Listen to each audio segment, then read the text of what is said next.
ব্যক্তির লাভ ক্ষতি থেকে শুরু করে রাষ্ট্রের উন্নয়ন সবকিছুর পেছনে থাকে আর্থিক অবদান, সেই জন্য দরকার আর্থিক হিসাব নিকাশ ও অর্থনীতির চুলচেরা বিশ্লেষণ। আর এই বিশ্লেষণ নিয়ে ডিবিসি নিউজের সাপ্তাহিক আয়োজন অর্থনীতি সংলাপ নিবেদন করছে RIL অ্যাঙ্গেল অ্যান্ড চ্যানেল। প্রতি শনিবার রাত 10টায় আমরা হাজির হই সংলাপে, আর আজ আপনাদের সাথে আছে আমি প্রণব সাহা। অর্থনীতির সংলাপে আজকের বিষয় ডলার সুদের হার বাড়তি, অর্থ বাণিজ্যে লাভ ক্ষতি। আর এ নিয়ে আলোচনায় আজ আমাদের সাথে স্টুডিওতে আছেন BGME এর ভাইস প্রেসিডেন্ট আব্দুল্লাহিল রাকিব। আপনাকে স্বাগত আমাদের এই আলোচনা অনুষ্ঠানে। দর্শক, আমাদের সঙ্গে আরও আছেন metropolitan chamber of commerce of ইন্ডাস্ট্রিজের ভাইস প্রেসিডেন্ট হাবিবুল্লাহ করিম। স্বাগত আপনাকে। Thank you. দর্শক, আমাদের সঙ্গে স্টুডিওতে আরও আছেন বারবিটা সভাপতি হাবিবুল্লাহ ডন। স্বাগত আপনাকে। তিনজনকে কৃতজ্ঞতা এবং ডিবিসি নিউজকে সময় দেওয়ার জন্য দর্শক আপনাদেরও কৃতজ্ঞতা। এই অনুষ্ঠান দেখবার আমন্ত্রণ জানাচ্ছি। দর্শক, দেখছিলেন মার্কেন্টাইল ব্যাংক সংবাদ শিরোনাম। আমরা RIL অ্যাঙ্গেল অ্যান্ড চ্যানেল নিবেদিত এই অর্থনীতি সংলাপে আছি। আজকে আমরা আলোচনা করছি ডলারের দাম বেড়েছে, ব্যাংক ঋণের সুদ হার বেড়েছে এবং একই সঙ্গে আমাদের দরজায় করানো হচ্ছে বাজেট। 24-25 অর্থ বছরের যে বাজেট আগামী জুন মাসের প্রথম সপ্তাহে দেওয়া হবে, তাও আমাদের এই আঞ্চলের মধ্যে অন্তর্ভুক্ত থাকবে। আমি প্রথমে যেতে চাই বারবিটা সভাপতি, গাড়ি আমদানিকারক মালিকদের সংগঠন হাবিবুল্লাহ, যদি আপনি বলেন ডলারের দাম বেড়ে গেল, গাড়ির দাম বাড়বে কিনা হয়তো প্রশ্ন করবে মানুষ, বাজেটে কী হবে সেটাও একটা বড় বিষয়। সব কিছু মিলিয়ে যদি বলেন এই জিনিসটা আমরা এখন কিভাবে মোকাবেলা করছি? কারণ কিছুদিন আগে পর্যন্ত আমরা বলছিলাম যে ডলারের দাম বাজারের উপরে ছেড়ে দেওয়া উচিত, ব্যাংক ঋণের যে 6-9 ছিল সেটা উঠে গিয়েছে, তারপর যে পদ্ধতি উঠল সেটাও উঠে গিয়েছে, এখন একদম বাজারের উপরে ছেড়ে দেওয়া হয়েছে যে যা ঠিক করে দিবে তা না, বাজার যা মনে করবে। আপনি কি মনে করেন একদম এই ব্যবসায় তাতে কি হবে? আপনার আমদানিকারক ক্ষতি হতে আপনারা হবে, আমি জানি না আব্দুল্লাহ রাকিব কি বলবেন, ওনাদের লাভ হোক কিনা রপ্তানিকারক হিসেবে। এর মাঝখানে হাবিবুল্লাহ করিম বলবেন, আপনি যদি শুরু করেন। হ্যাঁ, ধন্যবাদ আপনাকে। অ্যাকচুয়ালি বিষয়টা গত দুদিন আগেই হঠাৎ করে বাংলাদেশ ব্যাংক বলল যে 117 টাকা করে রেট ফিক্সড করলো। তো আমি যদি একটু পিছনে যাই, আমি তখন FBGC ডিরেক্টর, আমার সভাপতি তখন মাতলুব ভাই। তখন আমরা হঠাৎ করে দেখলাম যে ব্যাংক ইন্টারেস্ট প্রায় 16, 17, 18% চলে গেল। এতে করে দেখা যায় দিনের শেষে ব্যবসায়ীরা যা ব্যবসা করে, বছরের শেষে দেখা যায় ব্যাংকে টাকা দেওয়ার পর কিছু আর নিজে ব্যবহার করবে, ইউজ করবে না, বাসায় কিছু আর করতে পারে, সুদ হিসেবে যা দিতে হয় সবই দিয়ে দিত। আচ্ছা, তখন থেকে শুরু হলো যে আমরা এটা সিঙ্গেল ডিজিট করার জন্য বলছিলাম যে ব্যবসায়ীদের প্রেশার, যে আমরা তো প্রফিট করতে পারছি না, সব তো ব্যাংকে দিয়ে দিতে হচ্ছে দিনের শেষে। তো মাতলুব ভাই সময় গেল, তারপরে আমাদের মহিউদ্দিন আসছিল, প্রেসিডেন্ট ছিল মহিউদ্দিন আমাদের বন্ধু, উনিও বললেন। তারপরে আমাদের আরেকজন প্রেসিডেন্ট ছিলেন শেখ ফজলে ফাহিম, ওনার সময়ে এই কথাগুলো হলো এবং ফাইনালি ওনার সময়ে সেটা যে মানে প্রধানমন্ত্রী মনে করলেন, বললেন ব্যাংক ব্যাবের এদেরকে রিকোয়েস্ট করলেন যে আপনারা মালিকদের সংগঠন, হ্যাঁ ব্যাব, যেটা ওনাদেরকে বলা হলো যে না ঠিক আছে, দেখেন ব্যবসায়ীদের কষ্ট হচ্ছে, সিঙ্গেল ডিজিট করলে হয়তো এটা তাদের কস্ট কমে আসবে। সে অনুযায়ী কিন্তু 6-9 হলো। আলটিমেটলি যখন আপনার ল্যান্ডিংয়ে 9 হবে, আলটিমেটলি ডিপোজিটে তো 2 থেকে 3 মিনিমাম 3% কিন্তু একটা স্প্রেড রাখতে হবে, সেই হিসাবে 6-9 হয়ে গেল। আমি এটা নিয়ে অনেক লেখালেখি, 6-9 কেন হলো। তো মানুষ কিন্তু ব্যবসা করেছে, মানে ব্যবসায়ীরা ব্যবসা করেছে, ব্যাংকগুলো হয়তো তেমন মুনাফা করতে পারেনি। Let me tell you one thing, ব্যবসায়ীরা কিন্তু ব্যবসা করতে পেরেছে। এখন ব্যাংকের একজন পরিচালক হিসেবে আপনারা ভালো জানেন, ফলে আমরা সেটা বিশ্বাস করছি। তার কারণ ব্যাংকের পরিচালক হওয়ার আগে কিন্তু আমি ব্যবসায়ী ছিলাম, আমার ব্যবসা করে, এখনো ব্যবসায়ী মূল হয়তো। তো সেখানে আমার তো ব্যবসায়ী করতে হয়, যে আমি যদি ব্যাংকের থেকে বড় করি এত টাকায়, তো ব্যবসা করতে সত্যি আমিও প্রফিট করতে পারবো না। তো এই বিষয়টা আমি দেখলাম যে হঠাৎ করে 117 টাকা করাতে দেখলাম যে সব ব্যবসায়ীর একেবারে হতাশ। আমরা দেখলাম যে IMF ঘুরছে, $470 বিলিয়ন যে কমিটমেন্ট ছিল তার তৃতীয় কিস্তি মানে এন্ড অফ দিস মান্থ দেবে, হয়তো $150 মিলিয়ন দেওয়ার কথা। IMF-এর তো অনেক শর্ত দেওয়া, ধরুন আমি আপনাকে লোন দিব, এই লোনটা রিকভার কীভাবে করতে হবে, যদি আমি দেখি যে আপনি লোন আমাকে ফেরত না পেতে পারি, আমি তো লোন দিব না, এটাই স্বাভাবিক। IMF-ও তাই এই শর্ত জুড়ে দিয়েছে, এখানে এটাকে ছেড়ে দিতে বলছে ইন্টারেস্ট রেটটা। তারপর দেখলাম যে আরেকটা রিকোয়েস্ট করেছে NBR-কে, বলছে যে VAT 15% কর অব্যাহতি, না VAT সব জায়গায় হতে হবে। তা আপনি জানেন যে রেস্টুরেন্ট সার্ভিস সেক্টরে 15% না, আমাদের 4% থেকে 15% পর্যন্ত আছে। তো এই জিনিসগুলো অনেক সময় ও ইভেন ভ্যাটও, এই ভ্যাট যে ইমপ্লিমেন্ট হলো সেটাও কিন্তু IMF-এর প্রেসক্রিপশন অনুযায়ী হয়েছে। তো আরেকটা তথ্য দিয়ে হয়তো অনেকেই জানেন না, যারা জাপানের সাথে যারা ব্যবসা করেন, আমাদের এখানে যে ডিভ্যালু হলো টাকার, ধরেন 117 টাকা $1 পাচ্ছে, জাপানে লাস্ট 30 ইয়ার্সে এত বেশি ডিভ্যালু হয়েছে, যেখানে 110 টাকা ছিল ইয়েন, 152 টাকা পর্যন্ত হয়েছে জাপানে। এটাও কিন্তু একটা মানে অনেকে লক্ষ্য করে না, ডিভ্যালু হয়েছে। তো আলটিমেটলি যারা এন্ড ইউজার তাদের ঘাড়ে গিয়ে পড়ে। হয়তো আমার ধরুন আমি আমার ইম্পোর্টের কথাই বলি, আমার যেখানে হয়তো 1 কোটি টাকা আমার খরচ হতো একটা জিনিস আমদানি করতে, সেটা এখন ব্যয় হবে ধরেন 1,10-20 লাখ টাকা। কিন্তু এটা আমি যোগ করে দিয়ে কিন্তু আমার প্রোডাক্টের উপর যোগ করবো সব কিছু, আমদানি ব্যয়। ইভেন আমার ধরেন 110 টাকা করে ইম্পোর্ট করতাম, এখন 117 করে ধরা হবে। পাশাপাশি যখন আমার গাড়ি আসে, গাড়ি আসার পর কিন্তু অ্যাসেসমেন্ট করতে যায়, তখন ওই দিনকার এক্সচেঞ্জ রেট ধরে, এখন 110 টাকা করে হচ্ছিল, এখন এক্সচেঞ্জ রেট কিন্তু নেক্সট মান্থ থেকে হয়ে যাবে 117 টাকা। বা আমদানি করতে যেটা আছে সেটা 117 টাকা হতে পারে, 118 টাকা হতে পারে, 116 টাকা হতে পারে। না, এটা বাংলাদেশ ব্যাংক বলে দিয়েছে যে 118 টাকার উপরে যদি না যায়। আমি দেখি যে ব্যাংকগুলো আদৌ ওই নির্দেশ মানে কিনা, সেটা হয়তো একটু দেখতে হবে।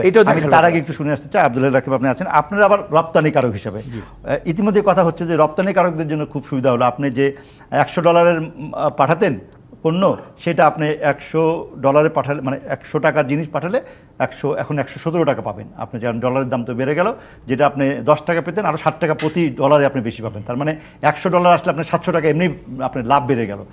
এটা কি ঠিক কিনা, এবং সেক্ষেত্রে এটা অর্থনীতিতে কী পড়বে? ধন্যবাদ। আমরা বেশি ডলার আয় করতে পারবো কিনা? আমরা আসলে জিনিসটাকে যদি এভাবে দেখি যে আমরা রপ্তানি করি, কিন্তু রপ্তানির প্রক্রিয়ায় আমাদের আমদানিও কিন্তু অবশ্যই অনেকভাবেই জড়িত। মানে কাপড় আমদানি করতে হয়, শুধু আমদানি করতে হয়। ইকোনমিতে যদি গুড গভর্নেন্স না থাকে, আপনি যেটাই করেন না কেন ওটার বেনিফিশিয়ারি কিন্তু আপনি হতে পারছেন না।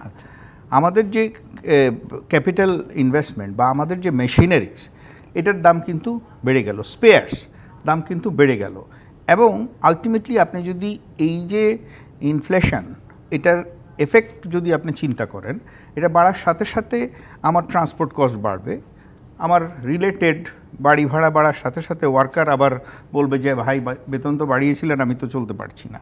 সো এই যে একটা ইকোসিস্টেমের ইনডাইরেক্ট প্রেশার, এটা কিন্তু আপনাকে ট্যাকেল করতে হলে ওই শুধুমাত্র এক ধাপে আপনি ডলারের দাম বাড়িয়ে দেওয়াটা কিন্তু কোনো সমাধান না, বিকজ এটা বুমেরাং হয়ে আমাদের কাছে আসবেই। কিন্তু আমাদের সকল মহলেরই তো আলোচনা ছিল যে বাজারের উপরে ছেড়ে দেওয়াটা। ঠিক আছে, বাট কথা হচ্ছে যে বাজারটাকে আপনাকে গুড গভর্নেন্স স্ট্যাবলিশ করতে হবে। সে আপনি দেখেন যে ইন্টারেস্ট দেখবেন যে ইন্টারেস্ট অলরেডি আনএফোর্ডেবল একটা পর্যায়ে চলে গেছে, কে আমরা কেউই এখন ডাবল ডিজিটের প্রফিট করে কোনো ব্যবসা করতে পারি না। সো সেক্ষেত্রে আপনি ইন্টারেস্ট যখন ডাবল ডিজিট হয়ে যায়, একটা এন্টারপ্রেনার সে এক্সপেনশন তো থাক, সে এক্সিস্টিং স্পেয়ার্স বা ইয়াও যদি মেনটেন না করতে পারে, কারেন্ট বিজনেস ঠিকভাবে করতে পারবে না, সাইজটা তো কমে যাবে। সো ইকোনমিতে আসলে রেগুলেটরি এবং পলিসি মেকার যারা আছেন তাদেরকে অনেক বেশি সতর্ক হতে হবে। আপনি যদি এটার এক্সটার্নাল এফেক্ট হিসাবে আমাদের যে ব্যাংকগুলোকে যদি আপনি একটা এফোর্ডেবল গাইডেন্সের মধ্যে না রাখতে পারেন, এরা যখন আমাদের সে যে কোনো লেভেলের ম্যানুফ্যাকচারার বা এক্সপোর্টারকে যখন ইন্টারেস্টে এবং চার্জেসে প্রেশার দিতে থাকবে, এ কিন্তু ব্লিড করা। তাহলে কি আব্দুল্লাহ রাকিব এরকম করে বলবো আমরা যে যদি ব্যাংকের যে ডলারের রেট সেটা যদি 117 টাকা হতো, আর সুদের হার যে আমাদের কম ছিল সেটা যদি 17, মানে আপনি মানে বেশি না, মানে বাজারের উপর ছেড়ে না দেন, লিমিট করে দেন, আমাদের ডলার এক্সচেঞ্জ দেওয়ার দরকার নেই, আমাদেরকে আমাদের গুড গভর্নেন্স দেন। আজকে আপনি যদি মনে করেন যে এনবিআর এর যে সমস্ত ইজ অফ ডুইং বিজনেস আপনি কমাই দেন, ব্যবসার খরচ, আপনি আমার ব্যবসার খরচটা কমাই দেন, ডিরেক্ট খরচ, ইনডাইরেক্ট খরচ, ডিরেক্ট খরচের থেকে ইনডাইরেক্ট খরচ হয়ে গেছে বেশি। এখন আপনার যে এনবিআর এর যে হ্যারাসমেন্টগুলো, এগুলো কমাই দেন, কাস্টমসের ওই চুল ধরে সে আননেসেসারি হ্যারাসমেন্টের যে সমস্ত সার্কুলার দিচ্ছে, এবং ওইটা নিয়ে তাদের সৈন্য সমস্ত যেভাবে আমাদেরকে মশলা মিশায় কাটাকাটি করছে, এটা আসলে আমি এটার হাত আরেকটু থেকে যদি শুনবো। আপনি আমাদেরকে রক্ষা করতে পারেন, আমাদের এই ডলারের 3 টাকার জাম্প আমাদের দরকার নেই। বা Because সুদ at বেশি হলে last অসুবিধা এটা নাই। আমাদেরকে সুদ বেশি হলে বিজনেস Business এক্সপ্যান্ড এর করবে অসুবিধা। না। আমি একটু- আপনি কি চান? আপনি কি এমপ্লয়মেন্ট জেনারেট করতে চান, আচ্ছা। নাকি আপনি ওই একটা ওই যে রাশিয়ান ইকোনমির মতো একটা অসুস্থ ইকোনমি সৃষ্টি করতে চান, যেখানে ধনীরা ধনী আর গরিবরা গরিব হবে? আমি হাবিলুল কারমের দৃষ্টি আকর্ষণ করব, আপনাদের পক্ষ থেকে মেট্রোপলিটন চেম্বার এরা কীভাবে দেখে বা আপনিও বা কীভাবে দেখেন এই যে একটা অনেক করে হঠাৎ করে 7 টাকা বেড়ে গেল, তাই না? অনেক দিন 85 টাকা 90 টাকা কোনোভাবেই নড়াচড়া করে না, কিন্তু একদিনে 7 টাকা। শুধু IMF-এর চাপ না আরও অন্য কিছু আছে? না, এই বা আপনি বিষয়ে কিভাবে এটা প্রতিযোগিতা মোকাবেলা করবেন? এই বিষয়ে আমি মেট্রোপলিটন চেম্বার অফ কমার্সের পক্ষ থেকে বলার আগে একটু যেটা যদি বলেন, হ্যাঁ। বলতে চাই যে আমাদের metropolitan chamber of commerce and ইন্ডাস্ট্রিতে যারা সদস্য হিসাবে আছেন, এরা দেশের বড় ম্যানুফ্যাকচারার এবং বড় সার্ভিস প্রোভাইডার, এর মধ্যে আমদানিকারকও আছেন বড় বড়, এর মধ্যে রপ্তানিকারক আছে। বড় বড় রপ্তানিকারকও আছেন, এবং দেশের বড় বড় সার্ভিস প্রোভাইডার কোম্পানিও আছে। তো আমরা সার্বিকভাবে এটা যেভাবে দেখছি যে এই মেট্রোপলিটন চেম্বার, আপনি জানেন যে প্রতি কোয়ার্টারে একটা ইকোনমিক ফোরকাস্ট দেয়। প্রদান করে, এবং সেখানে কিন্তু আমরা গত কয়েক বছর ধরেই বলে আসছি, এটা আমাদের জেনারেল স্ট্যান্ড, যে এই পলিসি ইনস্ট্রুমেন্টসগুলো মার্কেট বেসড হতে হবে। তো সেভাবে যদি আমরা দেখি, তাহলে আপনার এই ডলারের যে রেট, এটা আপনার যে ডিমান্ড এবং সাপ্লাইয়ের যে কনফ্লুয়েন্স, যেখানে এটা মিট করে, সেইভাবে যদি আমরা এটা রেটটাকে ঠিক করতে চাই, তাহলে এটা অনেক আগেই কিন্তু এই 7-8 টাকা আরও বেড়ে যাওয়ার কথা ছিল। এখনও ইকোনমিস্টদের যে বিভিন্ন ইকোনোমেট্রিক মডেল দিয়ে তারা যে ক্যালকুলেশন করে বের করেছে যে ডলার যদি ফ্রি ফ্লোটিংয়ে থাকে, তাহলে এটা আরও কিছুটা কিন্তু বাড়বে। তো সেই হিসাবে আমরা মনে করি যে এই যে বাড়ানোটা, এটা অনেক দিন মানে সুপ্ত অবস্থায় ছিল, সেটা এটা এখন ছেড়ে দেওয়াতে, ওপেন করে দেওয়াতে আমরা এটাকে স্বাগত জানাই, এবং আমরা এটাও স্বাগত জানাতে চাই যে এটা যেন পরবর্তীতে এরকম যেন জাম্প করে করে না বাড়ানো হয়, যেটা মার্কেট বেসড। ব্যাংকগুলোতে অনেক আমদানিকারক 10 টাকা থাকলেও 17-18 টাকা পেই করতো। কারেক্ট, মানে এটা যেন গ্র্যাজুয়ালি যেভাবে ডিমান্ড অনুযায়ী বাড়বে, আবার যদি ডিমান্ড অনুযায়ী কমতেও পারে সাপ্লাই অনুযায়ী, সেটাও যেন হয়। এটা যেমন আপনিও বোধহয় শুরুতে একটু বলছিলেন যে আমরা বহু বছর দেখেছি যে 85-86 টাকায় এটা আটকে ছিল। এটা কিন্তু আমাদের অর্থনীতির অ্যাকচুয়ালি কিন্তু ক্ষতি করেছে, লাভ করেনি। তো এখন সেখানে হঠাৎ করে, যার কারণে 2022 সালে 1 বছরে 22% ডিভ্যালুয়েশন হয়েছে। এটাতে তার ফলে যে ইকোনমিতে যে একটা ডিসরাপশন এসছে, এটা কিন্তু আসতো না যদি আমরা সেই 85 টাকা থেকে ধাপে ধাপে এটা বেড়ে আসতো। আবার গত বছর 23 সালে এটা 6% ডিভ্যালুয়েশন হয়েছে। এই বছর এখন পর্যন্ত অলরেডি 6%-এর মতো ডিভ্যালুয়েশন হয়েছে, আরও হয়তো ফার্দার ডিভ্যালুয়েশন হতে পারে, এবং সেটা যদি মার্কেট বেসড মেকানিজমে হয়, সেটাকে আমরা সবসময় সাপোর্ট করি। তো এইটাতে যেটা আলোচনায় যেটা আসলো যে ইয়েস, ইট ইজ ট্রু যে আপনার এমনকি রপ্তানি যারা করে, তাদের যে ইনপুটগুলো, র মেটেরিয়ালস বলেন, ক্যাপিটাল মেশিনারি বলেন, সেখানে হয়তো এটার দাম বাড়বে, কিন্তু আলটিমেটলি রেভিনিউ আবার তাদের বাড়বে। তো সুতরাং সেটা একদিকে যেমন ঠিক আছে, আরেকদিকে হচ্ছে যে এই যে আপনার এই ডলারের রেটের এই আর্টিফিশিয়ালি যে চেপে রাখা হয়েছিল, এটাও কিন্তু একটা কারণ যে আমাদের রিজার্ভ কমে যাচ্ছিল। তার মানে এমন অনেকেই আছে যারা ধরেন বাইরেও টাকা রাখতে পারে, দেশেও রাখতে পারে, তারা ধরে রাখছিল যে, কারণ তারাও কিন্তু জানে যে এই ডলারের রেট আরও বাড়বে। আচ্ছা, যার ফলে তারা সেই টাকাগুলো আনছিল। আপনার কি মনে হয় যে এখন সেই টাকা আসবে? যখন এটা মার্কেট বেসড হবে, তখন এটা আর কিন্তু ওই বাইরে পড়ে থাকবে না টাকাটা, তখন টাকাটা আসবে। এবং আমার ধারণা, আমার ব্যক্তিগত ধারণা না, এটা আমাদের পজিশন, যে আমরা মনে করি যে এই আপনার রিজার্ভের ইজিং হবে, অনেক রিজার্ভ অনেক বাড়বে।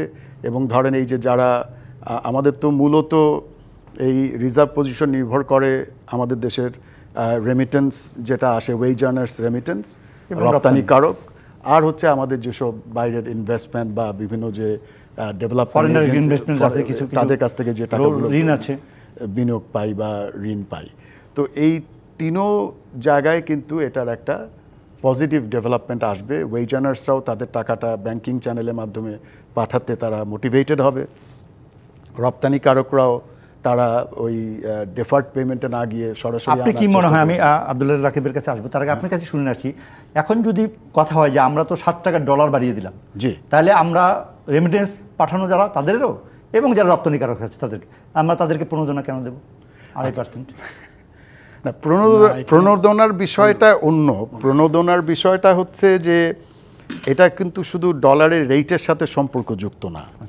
এখানে যেমন অনেক ইন্ডাস্ট্রিতেই প্রণোদনা দেয়া হয়, যে এখানে অনেক ওই ইনপুটসে, তাদের ওই যে ম্যানুফ্যাকচারিং ইনপুটসে কিছু ডিস্টরশন আছে, সেটাকে কারেক্ট করার জন্য প্রণোদনা দেয়া বা যেই খাত আসলেই আমাদের দেশের অর্থনীতিতে অবদান রাখবে তাদেরকে দেবো। আমি একটু আব্দুল্লাহ রাকিব আপনার মন্তব্যটা শুনতে চাই। এই ক্ষেত্রে অনেক অর্থনীতিবিদ এর মধ্যে বলার চেষ্টা করছে, তাহলে আমরা প্রণোদনা কেন দেবো?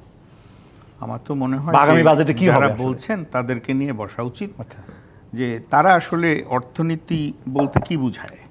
যে আপনি যদি মনে করেন যে পভার্টি এলিভিয়েশন আমাদের একটা কোর এজেন্ডা, আমরা যদি গরিবি হটাওতে বিশ্বাস করি, তাহলে এই যে সেই গার্মেন্টিংয়ে কি হচ্ছে, যে একটা ওয়ার্কার তার কোনো স্কিল ছিল না, কোনো এডুকেশন ছিল না, তাকে আমরা আমাদের গেটে আনলাম, একটা অপারেটর হিসেবে তাকে স্ট্যাবলিশ করলাম। এখন সে একটা মাল্টি স্কিল অপারেটর, এবং আপ টু সাম এক্সটেন্ট এখন সে এই যে 4th ইন্ডাস্ট্রিয়াল রেভলিউশনের যে সমস্ত অটোমেটেড মেশিনারি আসছে এগুলো অভ্যস্ত হচ্ছে। সো তাহলে কি হচ্ছে, আপনি একটা ইকোনমিতে 42 লক্ষ পরিবার, যার কিনা 70% মহিলা, তাদেরকে এমপ্লয় করছেন। এবং আমরা বলছি আমরা 2030-এ $100 বিলিয়ন এক্সপোর্ট করার সামর্থ্য রাখতে পারবো, যদি কিনা 3টা ভ্যালু এডিশনে, যেমন আমরা বলছি ফাইবার ডাইভার্সিফিকেশন, আমরা বলছি মার্কেট ডাইভার্সিফিকেশন, আমরা বলছি প্রোডাক্ট ডাইভার্সিফিকেশন, এবং স্পেসিফিক রিসার্চে আমরা দেখিয়ে দিয়েছি এই 47 বিলিয়ন কোত্থেকে এডিশনাল যে আমরা লক্ষ্যমাত্রা বলছি। এখন আপনি যদি আমাদের কম্পিটিশন কান্ট্রিগুলোর সাথে কম্পেয়ার করেন, আজকে ভারতে যারা গ্র্যাজুয়েট করেছে 2007 সালে, তারা 2024-এ এসেও 17টা খাতে, ক্যাপিটাল ইনভেস্টমেন্ট থেকে শুরু করে, তাদের ওয়ার্কিং ক্যাপিটাল থেকে শুরু করে, বেতন দিয়ে দেওয়া থেকে শুরু করে, প্রত্যেকটা খাতে গভর্নমেন্ট ইনসেন্টিভ, নগদ সহায়তা না বলে সহায়তা দিয়ে যাচ্ছে। এখন আপনি নগদ সহায়তাটা নিয়ে খুব কিউরিয়াস, এটা উঠায় না কেন? মানে আপনি কিন্তু WTOর অ্যাক্টের আগে আপনি ওভার রিঅ্যাক্ট করে ফেলতেছেন। WTO বলতেছে 2026-এর উপরে পারবে না, আপনি এখনই উঠাই। আমরা বলছি যে গ্রেস পিরিয়ড 29-এ পাবো। আসলে অর্থনীতিবিদ নাকি আপনি অন্য কিছু? আমার প্রশ্ন আসে আপনার কাছে। আমি বলি, আরেকটু বলি, সেটা হচ্ছে যে WTOর ফর্ম যে আমাদেরকে মেনটেন করতে হবে, আমেরিকা WTOকে বদারি করে না। ইন্ডিয়ার এগেনস্টে WTOতে মামলা হয়েছে, ওরা মামলা চালাচ্ছে 21 বছর ধরে, কিন্তু তার কথা হচ্ছে আমার ইকোনমিতে, আমার এমপ্লয়মেন্ট জেনারেশনে আমার মানি সার্কুলেশন কত ইফিশিয়েন্ট হচ্ছে সেটা আমার লুকআউট।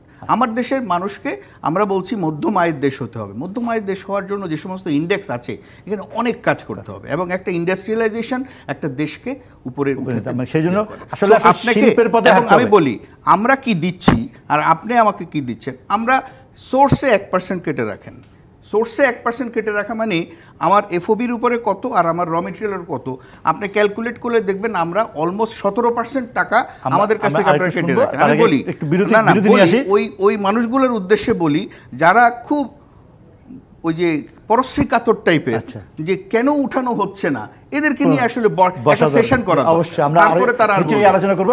আমি আপনার কাছে আসবো, তার আগে ছোট বিরতি নিয়ে এসে দর্শক আমাদের সঙ্গে থাকুন। RIL অ্যাঙ্গেল অ্যান্ড চ্যানেল নিবেদিত অর্থনীতি সংলাপে একটি ছোট বিরতি। স্বাগত আরেকবার RIL অ্যাঙ্গেল অ্যান্ড চ্যানেল নিবেদিত অর্থনীতি সংলাপে। আজকের বিষয় সুদের হার বাড়তি, অর্থ বাণিজ্যের লাভ ক্ষতি। হাবিবুল জান, আপনি যদি একটু বলেন যে এই যে ব্যবস্থাপনাটা হলো, এটা একটা শখ, ডলারের দাম 7 টাকা বেড়ে গেলো, সুদের দাম বেড়ে গেলো, তা যে কোনো ব্যবসায়ীর জন্য মনে হবে তাহলে আমরা করবো কি, তাহলে যেটা আব্দুল্লাহ রাকিব কিছুটা বলার চেষ্টা করছে। আগামী বাজেটে এর কোনো সুরাহা চান কিনা আপনারা, বা উনি যেটা বললেন যে ইজি ডুইং বিজনেসে যদি খরচ না বাড়ে তাহলে আমি ঠিক আছে সহ্য করবো, কিন্তু সেই খরচ তো না বাড়ার কোনো কারণ নাই। কারণ এখন ওনার ডিজেলের দাম, ডলারের কারণে ডিজেল আনবে, পেট্রোল আনবে, গ্যাস আনবে, সবই ডলার দিয়ে আনবে, তা সেটার দাম বাড়বে। এটা তো খুব স্বাভাবিক। তার কারণ বাংলাদেশের যদি আমদানি এবং রপ্তানির যে ব্যয়টা হয় এটা খুব সহজ। এটা তো ধরেন এক্সপোর্টে হয়তো লাস্ট ইয়ারে দেখলাম $52 বিলিয়ন তারা এক্সপোর্ট করেছে, ইম্পোর্টে খরচ হচ্ছে প্রায় $82 বিলিয়ন। তা আপনি বুঝতেছেন এখানে তো ব্যালেন্স নাই। এখন ওনারা যেটা কাপড় বানায় সব কিছুই তো ইম্পোর্ট করে।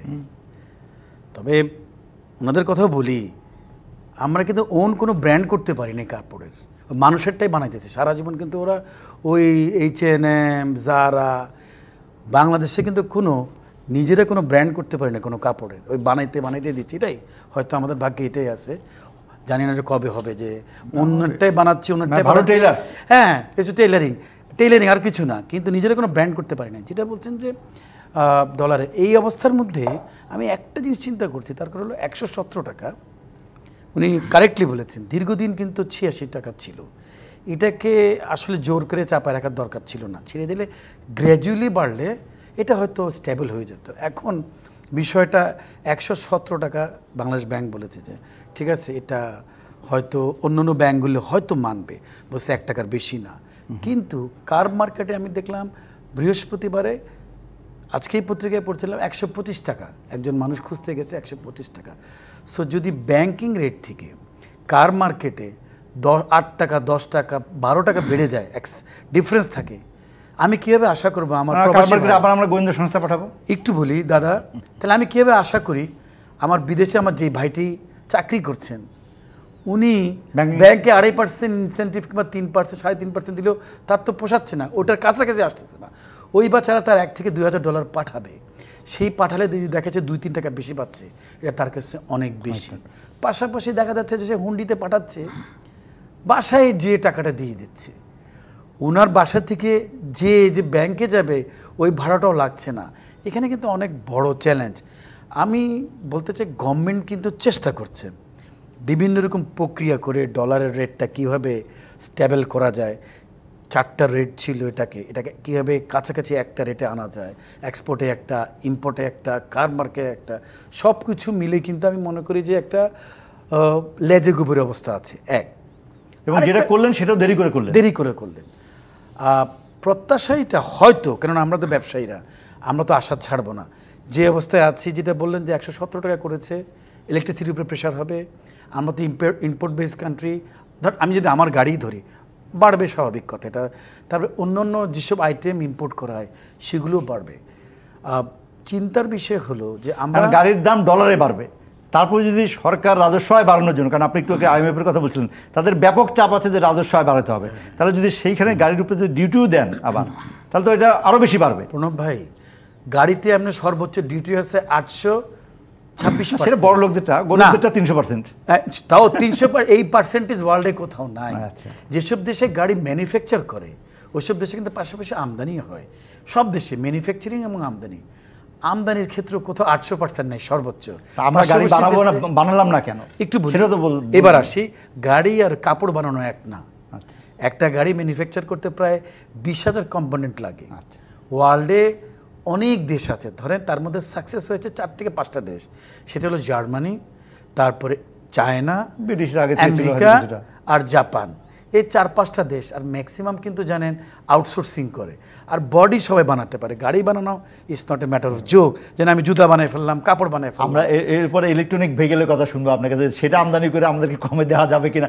আমাদের 27,000 মেগাওয়াটের বিদ্যুতের উৎপাদন সক্ষমতা আছে, আমরা 16,000 টাকা করতে পারি, যদিও তেলের অভাবে অনেক কিছু বন্ধ, এবং সবথেকে ভুক্তভোগী হলো আমাদের শিল্প খাত এবং রপ্তানি শিল্প। আমি নিশ্চয়ই আব্দুল্লাহ রাকিব বলবেন, আমি তার আগে হাবুলান করে আপনি যদি বলেন যে বাজেটে আমরা এই সমন্বয় করার জিনিসটা আমরা সমস্যা বাজেটে প্রত্যাশা করি, তাই না? যে আমাদের ডলারের দাম বেড়ে গেল, আমাদের ঋণের সুদের হার বেড়ে গেল, নীতি সুদ হারও কিন্তু বেড়েছে, ফলে সবটা মিলে বাজেটে কোথায় কি করলে আপনার পরামর্শ কি, যে এটা একটু, যেটা আব্দুল বাকি বলছেন, তাহলে তাদেরকে একটু রিলিফ দিতে হবে। ইঞ্জিনিয়ারিং বিজনেসের ক্ষেত্রে তো আমরা একটু রেহাই চাই না, সেইখানে আপনার এই যে ইন্টারেস্ট রেট ক্যাপ যেটা তুলে দেওয়া হলো, এটাও কিন্তু ব্যাংকিং সেক্টর থেকে চাপ ছিল অনেক দিন ধরে, কারণ ব্যাংকদের জন্য এটা খুব অসুবিধা হচ্ছিল, যে আর্টিফিশিয়ালি আপনার ডিপোজিট রেটস কমিয়ে রাখা হচ্ছিল, আবার লেন্ডিং রেটটাও ডিপ্রেস ছিল। কিন্তু সেটাও আবার ব্যবসায়ীদের চাপেই সরকার এই নীতিটা নিয়েছিল, কিন্তু এটা আসলে সাস্টেইনেবল না। যেটা ব্যবসায়ীরা এখন বুঝে, ব্যাংকিং ইন্ডাস্ট্রিও বুঝে। তো আলটিমেটলি এটাকে আবার সেই মার্কেট বেসড রেটে চলে যাওয়া আলটিমেটলি সবার জন্যই ভালো হবে। তবে অ্যাট দ্য সেম টাইম আমাদের দেশে আপনার এই যে ডিপোজিট এবং লেন্ডিং রেটের মধ্যে যে স্প্রেড, এটা কিন্তু আগে অনেক বেশি ছিল। এই সরকারের এই নীতির কারণে কিন্তু এটা এখন কমে 3% এসছে। আগে কিন্তু এটা 5%, 7% ছিল। তো এটাও কিন্তু একটা পজিটিভ আউটকাম এসছে এখান থেকে। তো যার ফলে আমরা মনে করি যে এমসিসিআইয়ের পজিশন হচ্ছে যে আমরা চাই যে ইন্টারেস্ট রেটটা মার্কেট বেসড হোক, কিন্তু এই ইন্টারেস্ট রেটের স্প্রেডটাকে যেন একইভাবে নীতির মাধ্যমে এটাকে মনিটর করা হয়, যাতে ব্যাংকগুলো যেন অতিরিক্ত সুদ চার্জ না করতে পারে। একটু কথা বলতে চাই যে ওনাকে হেল্প করি, যে কম বলতে সেটা যে গভর্নর মহোদয় মানে কমেন্ট করেছেন কোথাও যে ইন্টারেস্ট রেট যেটা আছে 13.5%, এর জন্য 1%-এর বেশি না বাড়ে ইন্টারেস্ট রেটটা, এখানে যেন উনি বলছিলেন। এবং কিন্তু তাই সিস্টেম যে আপনি খুব বেশি বাড়বে না। এখানে আপনার যেটা ওই যে যেটা ছিল যে আপনার 9% একটা ক্যাপ ছিল 2022-23 পর্যন্ত। তো পরেতে এই বছরের শুরুতে এসে সেটাকে আবার কিন্তু কনজিউমার লোনের জন্য 12% পর্যন্ত করেছিল। এখন সেটা তুলে দেওয়াতে যেটা হবে যে বড় বড় বড়োয়ার যারা আছে তারা কিন্তু এখনো সেই 10%, 11% ঋণ নিতে পারে, বড় যারা সেটা ব্যাংক লাইন রিলেশনশিপের উপরে। কিন্তু আলটিমেটলি যেটা হবে যে যদি আগে যেটা ছিল যে ওই ক্যাপটা যদি থাকতো, তাহলে কিন্তু বেশি ক্ষতি হচ্ছিল ক্ষুদ্র ব্যবসায়ীদের, তারা কোনো লোনই নিতে পারছে না, সেটা তাদের কথা। আব্দুল্লাহ বাকিল যদি বলেন, যদি তাহলে এখন বাজেটে কোনো রকম আপনি যেটা বলছিলেন যে ব্যবসার খরচটা যদি না বাড়ে, তাহলে তো এটা আপনারা সহ্য করে যাবেন, সেটা সুদের হার বাড়লো এবং ডলারের দাম বাড়লো, সেইটা বাজেটে কী চান? তাহলে কী রকম নীতিসহায়তা? আমি ট্যাক্সের ক্ষেত্রে বলবো, কাস্টমসের হয়রানির কথা আপনি বলছিলেন, তাহলে কোথায় আমাদের কিছু করণীয় আপনারা প্রত্যাশা করেন, বিশেষ করে বাজেটে? ধন্যবাদ। আমি বিশ্বাস করি যে আমরা যদি বাজেটে আমাদের যেটা যে উৎস কর, যেটা আমাদের এখন 1% করা অ্যাট সোর্সে, যেটা যে অ্যাট সোর্স বা উৎস কর যেটা, এটাকে আসলে আমরা মনে করি যেটা এটাকে কমিয়ে অ্যাটলিস্ট 0.5%-এ। এখন কত দেন? এখন আমরা 1% দিচ্ছি। সো এটা আসলে দেখা গেছে যে একটা এক্সপোর্টার সে এফওবির উপরে যখন 1% দিচ্ছে, তার কিন্তু ওই অর্ডারটাতে আসলে 1% হয়তো বা তার টোটাল ইয়ের উপরে নেট প্রফিটও নাই।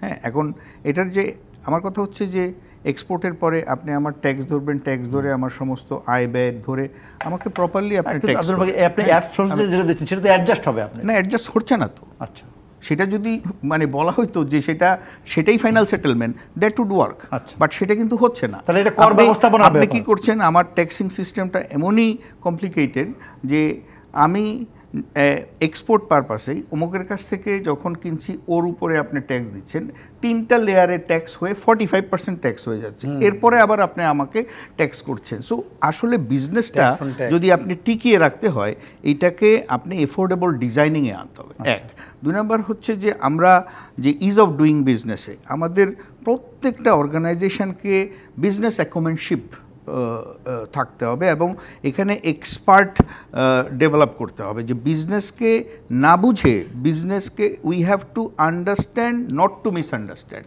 আমরা এখন না বুঝে তাদেরকে ভুল বুঝছি। আমাদের প্রত্যেকটা যে আমাদের বিশেষ করে মাঝারি এবং ক্ষুদ্র ব্যবসায়ী যারা গার্মেন্টস শিল্পে, এদের আজকে একেবারে ব্যাক টু অল সিচুয়েশন। আমরা একটু আরেকটু শুনবো আপনার কাছে, আমি সেজন্য বিরতির পর আপনার কাছে আসবো, আপনি ইজি ডুইং বিজনেসও বলবেন, একই সঙ্গে আমি বারবার বলছি যে বাজেট আমাদের, কারণ বাজেট একটা জিনিস যদি শুধু অ্যাড করতে পারি, আমি আপনি এসে বলেন, আমি একটু বিরতি ঘুরে আসি, তিনজনের কাছে শুনবো।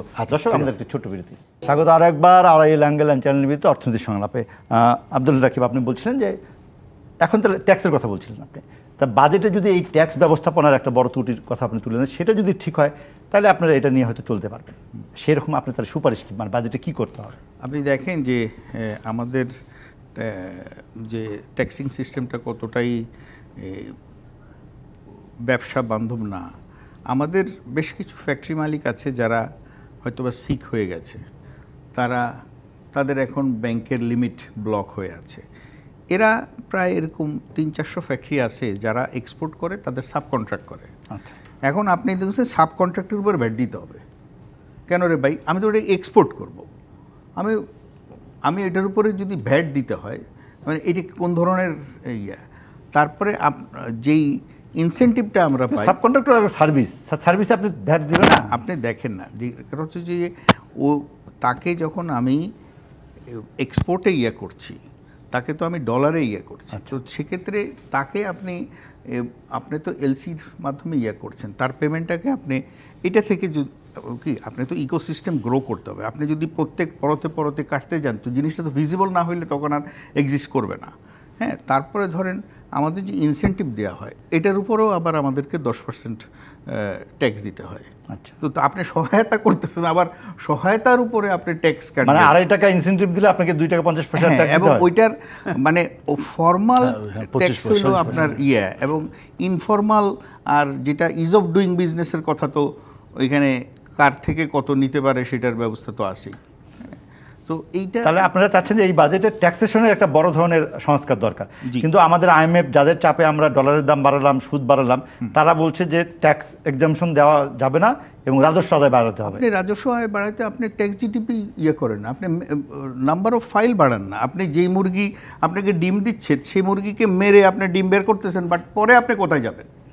আপনি ইন্ডাস্ট্রিয়ালাইজেশনকে বন্ধ করে দিচ্ছেন, কিন্তু ডিসকারেজ করছেন, যেখানে এখানে হয়তো বা বাই দিস টাইম আরও 200 ফ্যাক্টরি গ্রো করতো। আপনি জানেন আমাদের প্রায় 5000 মেম্বার ছিল, এখন 1600 মেম্বার নাই, এরা কিন্তু মারা গেছে।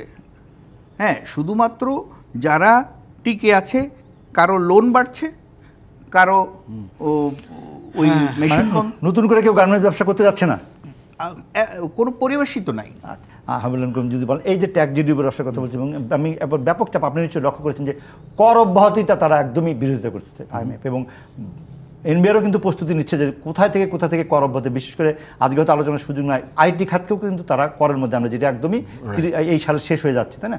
আপনি যদি বলেন এই কর জিডিপি বাড়ানোর ক্ষেত্রে বড় করদাতা, যেটা আব্দুল বাকিল বললেন যে বড়দের উপরে বেশি চাপ হচ্ছে, কিন্তু বলা হচ্ছে যে যারা বেশি দিতে পারে তারাই তো দিবে, যার দেওয়ার ক্ষমতা নাই তো চাপিয়ে লাভ কি?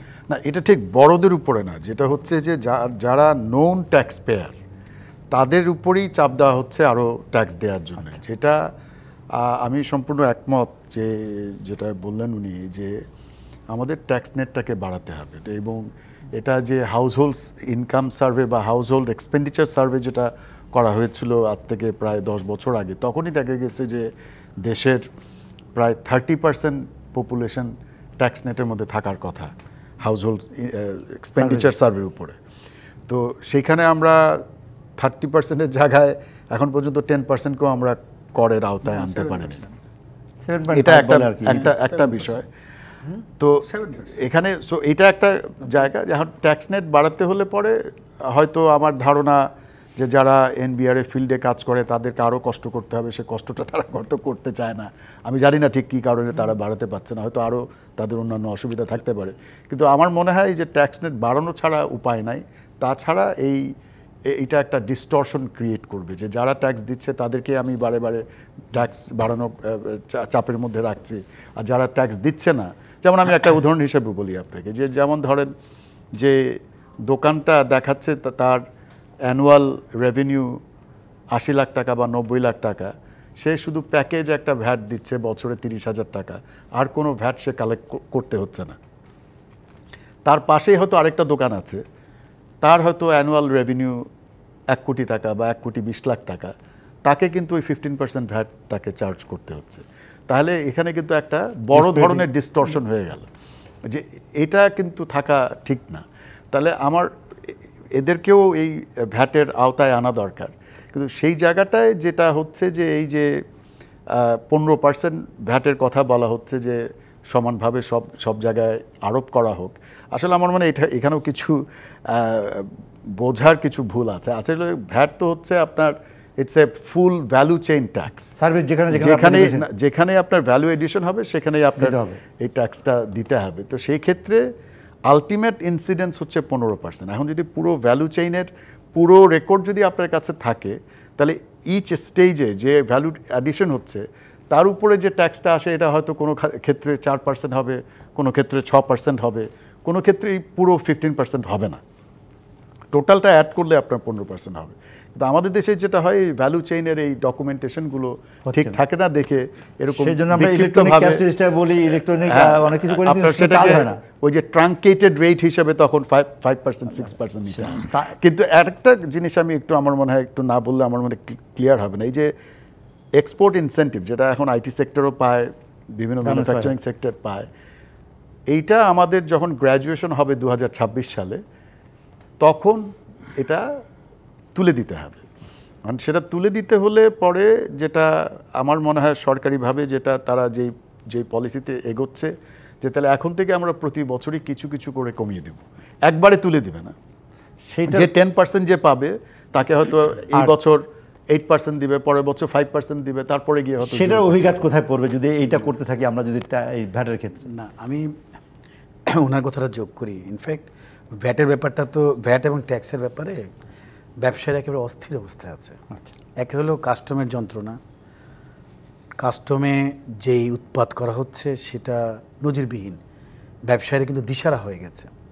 ছোট্ট একটা এই কথা বলার জন্য এনবিআর যদি আপনার উপর ইনকাম ট্যাক্স নিয়ে টানাটানি করলে আমাকে দোষী করবেন না। না দেখুন, এনবিআর তো ট্যাক্স নিচ্ছে, ওই কথা হলো না, আমরাই দিচ্ছি। আচ্ছা, এখনও তো নেটের বাইরে আছে ভ্যাট অ্যান্ড ট্যাক্সে, দেখা যায় যে প্রায় 75% বাইরে। আমাদেরকেই টানাটানি করছে, আমরাই দিচ্ছি, বারে বারে আমরাই জবা হচ্ছি। আচ্ছা ঠিক আছে, কিন্তু যেটা বলছিলাম যে ভ্যাটের ব্যাপারটা, ধরুন আমি আমার গাড়ির সেক্টরে যদি ধরি, আমরা কিন্তু অ্যাডসোর্স কিন্তু ভ্যাট দিয়ে আসতেছি। তারপরে ধরুন 2012 যে ভ্যাটেরটা ইমপ্লিমেন্ট হওয়ার কথা ছিল, ফাইনালি এই বিসিসিআই রিকোয়েস্টে ওটা 18-তে করতে গিয়েও নেত্রী 1 বছর সময় বাড়ানো, 19-এ এসে এটাকে ইমপ্লিমেন্ট হলো এই ভ্যাটটা। এখন আগের যে প্যাকেজ ভ্যাট সব তুলে উঠে গেল এখন। শেষ করেন। হ্যাঁ, সময় এটা বলছি যে ব্যাপারটা হলো যে ভ্যাটের এই ব্যাপারটা হঠাৎ করে দেখা গেছে যে আমার সংগঠন সেখানে আগে চট্টগ্রামে প্রায় 200-250-200-র উপরে আমাদের ব্যবসায়ীদেরকে চট্টগ্রামের ওখান থেকে অডিট করবে একেবারে, মানে অ্যাসোসিয়েশন ধরে চিঠি দিয়ে দিছে। এখন 2019-এ যখন কোভিড ছিল, 20-এ কোভিড ছিল, তখন তো অনেকে ধরেন কাগজপত্র ঠিক রাখতে পারে নাই, 4.3, 6 রাখতে পারেন। এটা কি আমরা ভ্যাটে চাই, মানে এটা বাজেটে চাইবো না তার আগে আপনি একটু বলি। বাজেটে আমি একটা জিনিস চাইতে পারি যে আমরা যে ভ্যাটটা দেই সেটা খুচরা পর্যায়ে না দিয়ে আমি যে আমদানি পর্যায়ে দিচ্ছি সেটা যদি আগের মতো ইমপ্লিমেন্ট করা যায়, দরকার আমি 1%, 2%, 3% বাড়াই দিলাম, আমি ওখানেই করতে চাই, এখানে ঝামেলা না। শেষ করছি, নিশ্চয়ই আপনারা সময় দিবেন এবং ভ্যাটের লোক মানে এনবিআর লোকজনের কথা তো বলতে পারলাম না, অনেক কথা ছিল, অবশ্যই আরেকদিন আলোচনা হবে। আজকের মতো শেষ করছি, বিদায় নিচ্ছি। আর চ্যানেল নিমিত্ত এই অর্থনীতি শোনাবে, দেখা হবে আগামী শনিবার।